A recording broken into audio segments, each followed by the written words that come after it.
Everyone, welcome back to my channel Indian classes में आपका हार्दिक स्वागत है। हमारे इससे पहले वाले सारे चैप्टर कंप्लीट हो गए, यानी चैप्टर नंबर 5 तक हमारे कंप्लीट नोट्स हैं। वो जो कहाँ अवेलेबल हैं वो हमारी प्लेलिस्ट में मिल जाएंगे। आपको कहीं जाने की ज़रूरत नहीं, इंडियन क्लासेस को सर्च करना है और उसको प्लेलिस्ट को ओपन करना है। सारे वीडियोस वहाँ पे आपको मिल जाएंगे। तो आज हमारा चैप्टर है चैप्टर नंबर 6, यानी जंतुओं में जनन, है ना।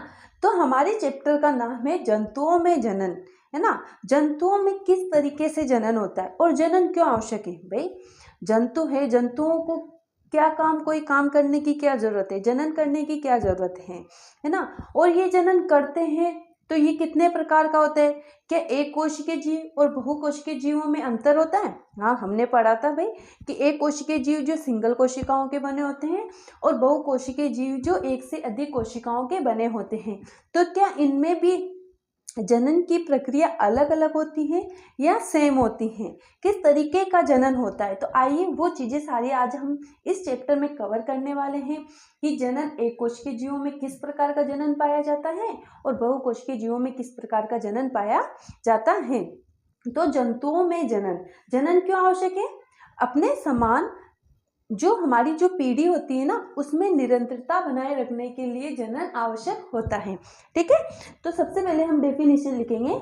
जनन की प्रक्रिया किसी जाति स्पीसीज की निरंतरता को बनाए रखने के लिए आवश्यक है, यानी अगर वो जनन नहीं करते हैं तो उनकी जो प्रजाति है वो विलुप्त हो जाती है। जैसे उदाहरण के लिए हम समझें कि डायनासोर ने उनकी जो जनन की प्रक्रिया है वो रुक गई, उन्हें अनुकूल वातावरण नहीं मिल पाया। जिस तरीके से उनका शरीर का सेट होना, यानी उन्हें जो अनुकूल परिस्थितियां चाहिए थी वो नहीं मिल पाने के कारण उनमें जनन संपन्न नहीं हुआ, और जनन संपन्न नहीं होने के कारण उनकी प्रजाति धीरे धीरे विलुप्त हो गई है।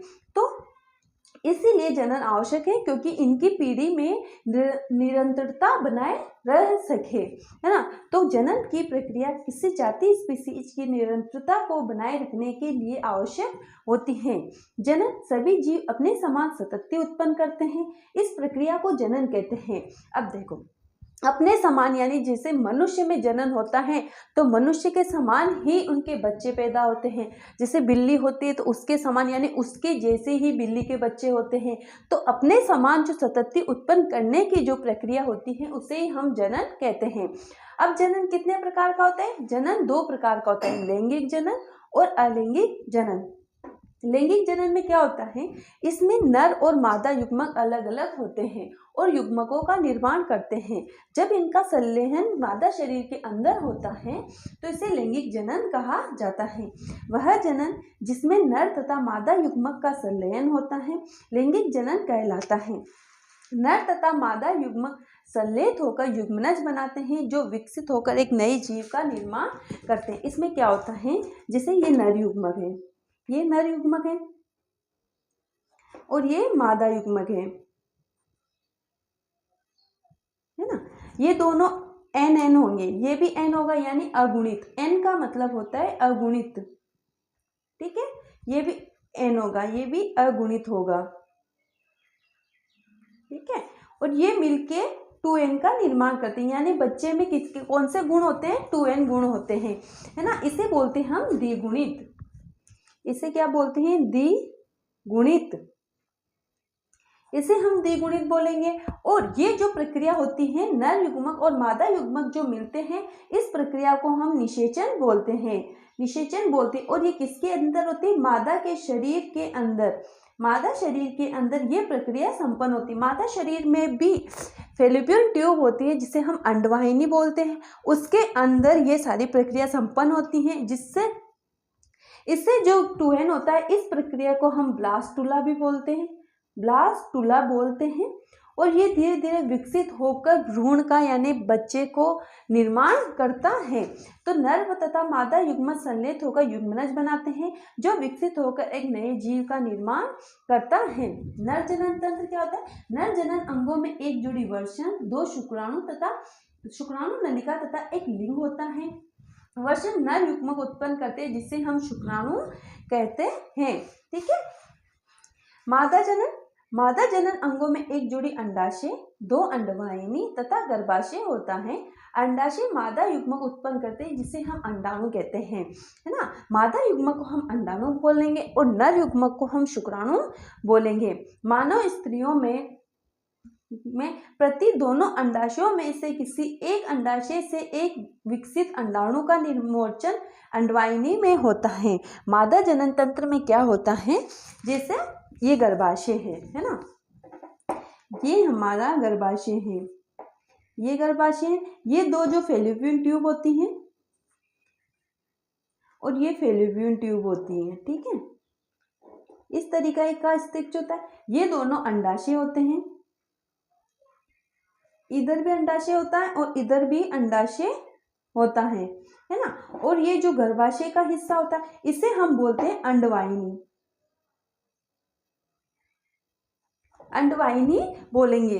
तो इसमें जो ये अंडाशय होता है इसमें भी अंडाणुओं का निर्माण होता है और ये अंडाशय होता है इसमें भी अंडाणुओं का निर्माण होता है। तो क्या होता है, जैसे एक मंथ में, जैसे इस वाले मंथ में इस साइड की अंडाशय से अंडाणु का निर्माण होगा तो दूसरे मंथ में इधर वाले अंडाशय से अंडाणु का निर्माण होगा, यानी एकांतर क्रम में। अगर इस टाइम इस वाले ने अंडाणु को रिलीज किया है तो दूसरे टाइम में ये वाला अंडाशय अंडाणु को रिलीज करेगा। और निषेचन की प्रक्रिया कहाँ होगी, इस फैलोपियन ट्यूब में निषेचन की प्रक्रिया होगी। और यहाँ से निषेचन का होते ही जो ब्लास्टुला बनता है वो गर्भाशय में रोपित हो जाता है, यहाँ पे रोपित हो जाता है और पूरा पालन पोषण इसी गर्भाशय के अंदर होता है, ठीक है। आगे इतना समझ में। तो नर जनन अंग और मादा जनन अंग निषेचन की प्रक्रिया समझ में आ गई। अब आता है अंडाणु और शुक्राणु दोनों एकल कोशिका होते हैं यानी अगुणित होते हैं। मैंने अभी बताया आपको कि n होते हैं, यानी 2n को बोलेंगे हम द्विगुणित और n को यानी सिंगल n को बोलेंगे हम एकल कोशिका यानी अगुणित। अब निषेचन, फर्टिलाइजेशन, निषेचन को इंग्लिश में बोलते हैं फर्टिलाइजेशन। शुक्राणु तथा अंडाणु का संलयन निषेचन कहलाता है। निषेचन के परिणाम स्वरूप युग्मनज का निर्माण होता है, ठीक है। ये प्रक्रिया जो मैंने अभी बताई थी ये सारी प्रक्रिया कहाँ पे होती है, फैलोपियन ट्यूब में होती है। जैसे मैंने अभी बताया था कि ये सारी प्रक्रिया है, ये वाली जो प्रक्रिया होती है संलेख केंद्र की है यहाँ पे संपन्न होती है, ठीक है। नई संतति में कुछ लक्षण माता के होते हैं और कुछ लक्षण पिता के होते हैं, यानी आधे गुणसूत्र हमें मादा से मिलते हैं और आधे गुणसूत्र हमें पिता से मिलते हैं। और 46 हमारे मनुष्य में कितने गुणसूत्र होते हैं, 46 यानी 46 गुणसूत्र होते हैं, है ना। 46 गुणसूत्र में से देखो मैं आपको ये डायग्राम भी समझा देती हूँ। हमारे मनुष्य में कितने गुणसूत्र होते हैं, 46 गुणसूत्र होते हैं, यानी 23 के 2 जोड़े होते हैं, 23 के 2 जोड़े होते हैं, जिसमें 22 गुणसूत्र सेम होते हैं। 22 गुणसूत्र मादा में भी सेम होंगे और नर में भी सेम होंगे, है ना। तो 22 गुणसूत्र सेम होते हैं, लेकिन इसमें नर में XY गुणसूत्र होगा और मादा में XX गुणसूत्र होगा। यानी 22 गुणसूत्र, जैसे लड़के के भी 2 कान, 2 आंखें, 1 नाक, 2 हाथ, 2 पैर, ये लड़के और लड़की में जो सेम गुणसूत्र होते हैं वो किसके अंदर माने जाते हैं, 22 गुणसूत्रों के अंदर माने जाते हैं। और नर में XY गुणसूत्र होता है जबकि मादा में XX गुणसूत्र होता है, ठीक है। तो अब आता है निषेचन के प्रकार। निषेचन कितने प्रकार का होता है, निषेचन 2 प्रकार का होता है, आंतरिक निषेचन और बाह्य निषेचन। अगर निषेचन की प्रक्रिया मादा शरीर के अंदर संपन्न होती है तो उसे हम आंतरिक निषेचन बोलते हैं। और निषेचन की प्रक्रिया यदि मादा शरीर के बाहर विकसित होती है तो उसे हम बाह्य निषेचन बोलते हैं।